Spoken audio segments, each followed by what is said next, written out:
معدود ہوگا اس پر کیا اعراب ہوگا؟ تشکیل و تانیث کا تو ہم نے پڑھ لیا، اب ہم پڑھیں گے کہ معدود کا کیا اعراب ہوگا۔ تو سمجھ لیجیے کہ 1 اور 2 کا تو معدود ہوتا ہی نہیں ہے، 1 اور 2 کا معدود ہوتا ہی نہیں ہے، اور 3 سے لے کر 10 تک کا جو عدد ہوتا ہے اس کی جو ممیز ہوتی ہے اور اس کا جو معدود ہوتا ہے وہ کیا ہوتا ہے؟ جمع مجرور۔ 3 سے لے کر 3 سے لے کر 10 تک جتنے اعداد ہیں ان سب کا جو معدود ہوتا ہے، ان سب کی جو تمیز ہوتی ہے، ان سب کی جو ممیز ہوتی ہے وہ کیا ہوتی ہے؟ جمع مجرور۔ 11 سے لے کر 99 تک جتنے اعداد ہیں ان سب اعداد کی جو تمیز ہوتی ہے، ان سب اعداد کا جو معدود ہوتا ہے، ان سب اعداد کا جو ممیز ہوتا ہے وہ کیا ہوتا ہے؟ مفرد منصوب ہوتا ہے، مفرد منصوب ہوتا ہے۔ اور میعہ اور الف ان کی تمیز کیا ہوتی ہے؟ مفرد مجرور ہوتی ہے۔ گویا کہ تمیز 3 طرح کی ہیں، مفرد منصوب، مفرد مجرور، جمع مجرور۔ 1 اور 2 کے لیے تمیز ہی نہیں ہے، 3 سے لے کر 10 تک، 3 سے لے کر 10 تک جتنے اعداد ہیں ان سب اعداد کی تمیز کیا ہوگی؟ جمع مجرور ہوگی۔ 11 سے لے کر 99 تک جتنے اعداد ہیں ان سب اعداد کی تمیز جو ہوگی وہ کیا ہوگی؟ مفرد منصوب ہوگی۔ 100 اور 1000 ان کی تمیز جب کسی جگہ اکائی، دھائی، سینکڑے، ہزار، 10,000 سب جمع ہو جائیں تو تمیز جو ہوگی وہ کیا ہوگی؟ وہ تمیز جو ہے کیا ہوگی؟ 3 سے لے کر 10 تک کی جو تمیز ہوگی وہ ان کو دیکھ کر ہوگی، اور 11 سے لے کر 99 تک کی جو تمیز ہوگی وہ کیا ہوگی؟ اگر کہیں سینکڑے جمع، سمجھ میں آئی یہ بات؟ آخر کی بات کہ 3 سے لے کر 10 تک کی تمیز جو ہے کیا ہوگی؟ جمع مجرور ہوگی، چاہے یہ اکیلے استعمال ہو رہے ہوں یا جو ہے سینکڑا میعہ کے ساتھ استعمال ہو رہے ہوں یا الف کے ساتھ استعمال ہو رہے ہوں۔ اسی طرح 11 سے لے کر 99 تک کی جو تمیز ہے وہ کیا ہوگی؟ مفرد منصوب ہوگی، چاہے یہ میعہ کے ساتھ استعمال ہو رہے ہوں یا الف کے ساتھ یا ان کے بغیر۔ تو لہٰذا یہ اعداد جو ہیں 3 سے لے کر 10 تک اور 11 سے لے کر 99 تک، جب یہ اعداد میعہ کے بعد آئیں یا الف کے بعد آئیں یا دونوں کے بعد آئیں تو تمیز کیا ہوگی؟ ان کے موافق ہوگی۔ تمیز کیا ہوگی؟ ان کے موافق ہوگی۔ اب آ جائیے کتاب میں یہی بات ذکر کی گئی ہے۔ جی عبدالرازق، جن کو یاد نہیں ہے بیٹھ گئے ہیں ابھی، اور کل جو ہے آتے ہی کھڑے ہو جائیں گے، اور جو سبق کل کا ہے پہلے وہ سنائیں گے، پھر ان سے جو ہے اگلا سبق سنایا جائے گا۔ بیٹھ جائیے۔ جی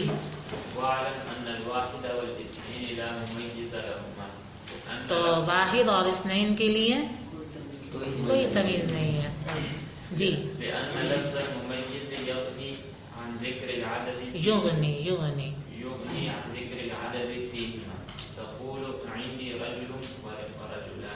جی۔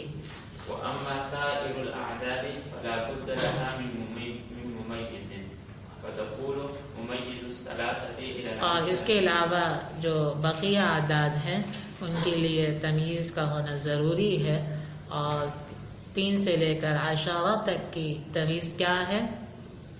مخفوظ ہے۔ مخفوظ کہتے ہیں مجرور کو، مجرور ہے اور مجموع اور جمع، یعنی کیا ہے؟ جمع مجرور ہے۔ جی تقول 3 رجال و3 نسوة جی۔ إلا إذا كان المميز لفظ المئة فحينئذ يكون مخفوضا مفردا۔ الا یہ ہے کہ تمیز کیا ہو؟ میعہ کی تمیز ہو، تو ایسی صورت میں وہ کیا ہوگی؟ مفرد مجرور ہوگی۔ جیسا کہ آپ تو کہے گا 300 جی 300 و900 والقياس 300 أو 200 جی ومميز ہونا تو یہ چاہیے تھا کہ 300 ہوتا یا 300 ہوتا، اس لیے کہ سلاس کی کیا ہوتی ہے، تمیز جو ہوتی ہے وہ کیا ہوتی ہے، جمع مجرور ہوتی ہے. تو جب یہ سلاس جو ہے کیا ہے، تو ہم نے یہ کہا ہے کہ میاں جو ہوگا وہ کیا ہوگا ہمیشہ، اگر میاں تمیز بن رہا ہے، سمجھے نا اس کو، اگر میاں تمیز بن رہا ہے تو ثلاثہ سے لے کر، چاہے وہ ثلاثہ سے لے کر 9 تک استعمال ہو رہا ہو، وہ ہمیشہ کیا ہوگا، مفرد مجرور ہوگا، جمع نہیں ہوگا. ثلاثہ سے لے کر 10 تک کی جو تمیز ہوتی ہے وہ کیا ہوتی ہے، جمع مجرور ہوتی ہے. لیکن اگر تمیز میاں بن رہا ہو، اگر تمیز کیا بن رہا ہو، میاں بن رہا ہو، تو ایسی صورت میں وہ کیا ہوگا، ہمیشہ مفرد ہوگا لیکن مجرور ہوگا، ہمیشہ کیا ہوگا، مفرد ہوگا، جمع نہیں ہوگا. تو 300 جیسا کہ 300 ہونا تو کیا چاہیے تھا، 300 ہونا چاہیے تھا یا 300 ہونا چاہیے تھا، لیکن کیا ہے کہ یہ اس قاعدے سے مستثنا ہے. مستثنا ہونے کی وجہ سے اس کی تمیز کیا ہے، اس کی اپنی تمیز بھی جو ہے کیا ہوتی ہے، مفرد مجرور ہوتی ہے. اسی طرح اگر یہ کسی کی تمیز بن رہا ہو تو وہاں پر بھی یہ کیا ہوگا، مفرد مجرور ہوگا. جی ومميز 11 سمجھ میں آ گیا بھائی سب ساتھیوں کو؟ جی ومميز یہاں میاں کی تمیز کی بات نہیں چل رہی، اگر بلکہ یہاں جو بات کہی ہے مصنف نے وہ یہ کہی ہے کہ میاں خود تمیز بن رہا ہو 3 کے تو کیا ہوگا. تو اب تک تو ہم یہ کہہ رہے تھے کہ 3 سے لے کر 10 تک کی جو تمیز ہے وہ جمع مجرور. آیا کہ میاں جب 3 سے لے کر 10 تک کی تمیز بن رہا ہو تو کیا بھی یہ بھی جمع مجرور ہوگا؟ تو اس کا جواب یہ ہے کہ میاں کی جمع نہیں آتی، اور میاں کیا ہوگا، جی رہا الف تو اس کی جمع آ جاتی ہے، رہا الف تو اس کی جمع آ جاتی ہے. جی ومميز 11 إلى 99 منصوب مفرد. سمجھ میں آ گیا بھائی؟ جی تقول 11 رجلا و11 امرأة و99 رجلا و99 امرأة. جی آپ دیکھ لیں جہاں امرأة اور رجل آیا ہوا ہے اور یہ معدود بن رہا ہے یعنی ممیز بن رہا ہے، تو ممیز چونکہ یہ 11 سے لے کر 99 تک کا بن رہا ہے تو اس لیے یہ کیا ہے، مفرد منصوب ہے. جی ومميز 100 و1000 وتسنيتهما وجمع الألف مخفوض مفرد. 100 اور الف کی تمیز اور ان دونوں کے تثنیہ کی تمیز، یعنی 100 کا تثنیہ بھی ہو سکتا ہے اور الف کا جو ہے کیا ہو سکتا ہے، الفان بھی ہو سکتا ہے، میہتان بھی ہو سکتا ہے. 100 اور الف کی تمیز اور ان دونوں کے تثنیہ کی تمیز، یعنی 100 اور الف کے تثنیہ کی تمیز، اور اسی طرح اور الف کے جمع کی تمیز وہ کیا ہوگی، مفرد مجرور ہوگی. یہاں مصنف نے جو ہے کتنی چیزیں ذکر کی ہیں، 3 چیزیں ذکر کی ہیں. ایک 100 اور الف کی تمیز، اسی طرح 100 اور الف کے تثنیہ کی تمیز اور الف کی جمع کی تمیز کیا ہوگی، مفرد مجرور ہوگی. جی تقول 100 رجل و100 امرأة و1000 رجل و1000 امرأة و100 رجل و100 امرأة. 100 رجل یہ مفرد کی مثال ہے، اور 100 رجل یہ کس کی مثال ہے، تثنیہ کی مثال ہے. جی و1000 رجل و1000 امرأة و3000. اب یہ جمع کی مثال ذکر کر رہے ہیں، الف کے جمع کی مثال ذکر کر رہے ہیں اور 100 کی جمع کی مثال ذکر نہیں کی، اس لیے کہ 100 کا جمع نہیں آتا. جی و3000 رجل و3000 امرأة وقيس على هذا. جی اور بقیہ کو بھی جو ہے کیا کر لیجئے، اسی پر قیاس کر لیجئے. جی فصل الاسم آگے جو فصل مصنف جو ہے آگے کی جو فصل ہے جس میں مصنف جو بات ذکر کر رہے ہیں وہ باتیں آپ پہلے پڑھ چکے ہیں، اسی کتاب میں پڑھ چکے ہیں. اب مصنف اس کو جو ہے الگ سے ایک فصل میں ذکر کر رہے ہیں. آپ جو ہے غیر منصرف کے بیان میں تانیث کے بارے میں پڑھ چکے ہیں، اور جب تانیث کو آپ نے سمجھ لیا تو مذکر کو سمجھنا کیا ہے؟ آسان ہے. وہوا بخلافہ، کیونکہ اسے دو طرح کا ہو سکتا ہے، یا تو مذکر ہوگا یا مؤنث. اور مؤنث کو آپ نے پڑھ لیا، اگر کوئی اسم آپ کے سامنے ایسا ہے کہ وہ مؤنث نہیں ہے تو کیا ہوگا؟ مذکر ہوگا. اس لیے اس کو بھی پڑھ لیتے ہیں. جی الاسم اما مذکر او اما مؤنث. اسم جو ہے یا تو مذکر ہوگا اور یا مؤنث. جی اور مؤنث کسے کہتے ہیں یہ آپ پڑھ چکے ہیں. جی ما فيه علامة التانيث لفظا او تقديرا، جس میں کیا ہو؟ تانیث کی علامت لفظاً ہو یا مقدر ہو. اور آگے جا کر بات کہیں گے جو آپ کے سامنے نہیں ہے کہ جو علامت جو مقدر ہوتی ہے وہ تا ہوتی ہے. تانیث کی 3 علامتیں ہیں: الف مقصورہ، الف ممدودہ. الف ممدودہ اس الف کو کہا جاتا ہے جس کے بعد کیا ہو؟ حمزہ ہو. اور تیسری جو علامت ہے، بلکہ جو پہلی علامت ہے وہ کیا ہے؟ گولتا، جو وقف کی حالت میں ہاں بن جاتی ہے. اور جو تانیث کی جو علامت مقدر ہو سکتی ہے وہ کون سی ہوتی ہے؟ تا ہے. جیسے کہ ارزن، جیسے کہ ارزن، دارن. اور کیسے پتہ لگا یہاں مقدر ہے؟ تو اس کا جواب یہ ہے کہ تصغیر سے پتہ لگا ہے، کہ اس لیے کہ تصغیر میں جو ہے تمام حروف واپس آ جاتے ہیں. ارزن کا جو تصغیر ہے وہ اریزتن ہے، اور دار کی جو تصغیر ہے وہ کیا ہے؟ دریغتن. جی وعلامة التأنيث ثلاثة التاء والمذکر ما بخلافہ. مؤنث جس میں تانیث کی علامت ہو.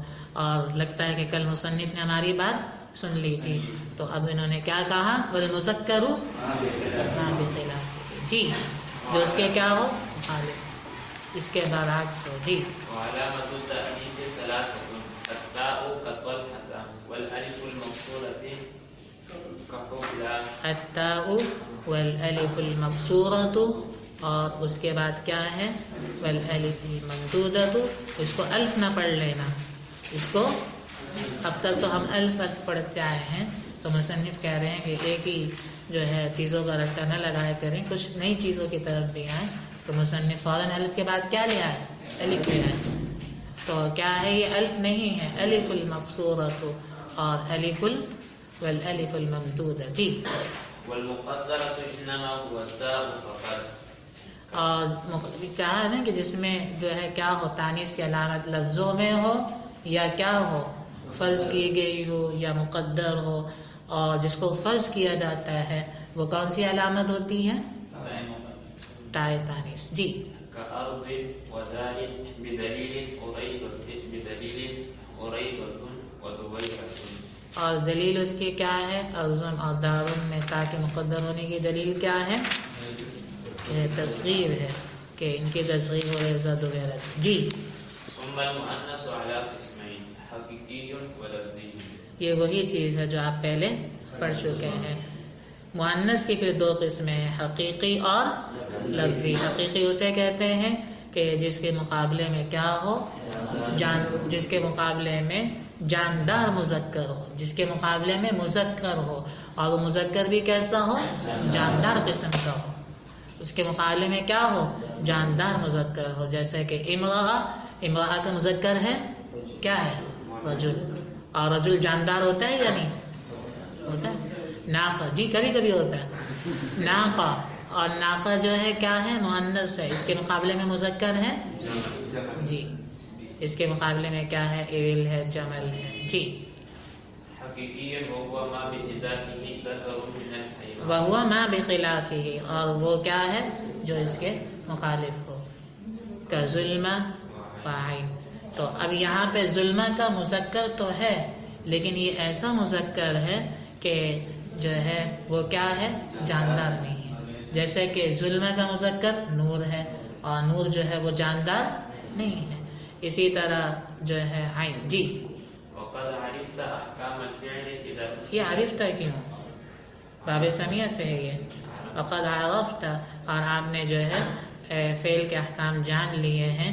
جب ان کی اسناد ہوتی ہے مؤنث کی طرف، آپ اس کو جو ہے اچھی طرح پڑھ چکے ہیں، اور پڑھنے کے بعد اس کو اچھی طرح بھلا بھی چکے ہیں.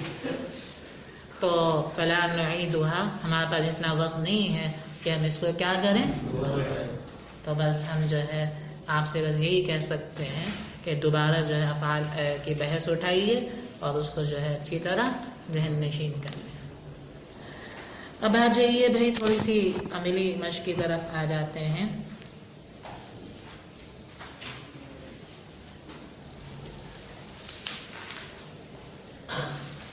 تو آپ نے ایسا کرنا ہے کہ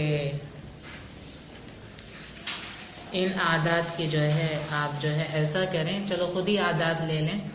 ایک ایسا کریں کہ واحد لے کر آئیں، ایک لے کر آئیں، ایک کا لکھیں کہ کیا تمیز آئے گی، تمیز نہیں آتی، ایک لے کر آئیں، اور پھر ایک کے بعد آپ کیا لے کر آئیں اور ایک عدد لکھیں اور پھر بریکٹ میں لکھ دیں گے کس کے لیے استعمال ہو رہا ہے. ٹھیک ہے. اور پھر آپ ایسا کریں کہ مثال کے طور پر 5 کو لے لیں، 5 کو جو ہے مذکر کے طور پر لے لیں، اور 7 کو کیا لے لیں، مؤنث کے طور پر لے لیں. ان کی پھر تمیز لے کر آئیں کہ ان کی تمیز، خیر اس میں مذکر و مؤنث کا کوئی فرق نہیں ہے، تو ایک ہی کو لے لیں، 5 کو لے لیں. اور پھر جو ہے 11 سے لے کر 99 تک 3 عدد لے لیں، اور پھر ایک عدد میاں کا لے لیں، اور پھر جو ہے میاں کو تثنیہ کے طور پر لے جائیں. میاں کو جو ہے جمع تو نہیں ہوگا، الف کو تثنیہ اور جمع کے طور پر. اس طرح کی آپ لوگ تقریباً 10 مثالیں بنا لیجیے. وصلی اللہ تعالی علی خیر خلقہ محمد وعلی آلہ وسلم. پریکٹیکل تو ہم پڑھتے رہتے ہیں، اگر عملی طور پہ مشق نہ ہو تو انسان کا جو ہے کیا ہوتا ہے، فائدہ نہیں ہوتا. اور فائدہ اسی وقت ہوگا جب عملی طور پر مشق بھی ہوگا.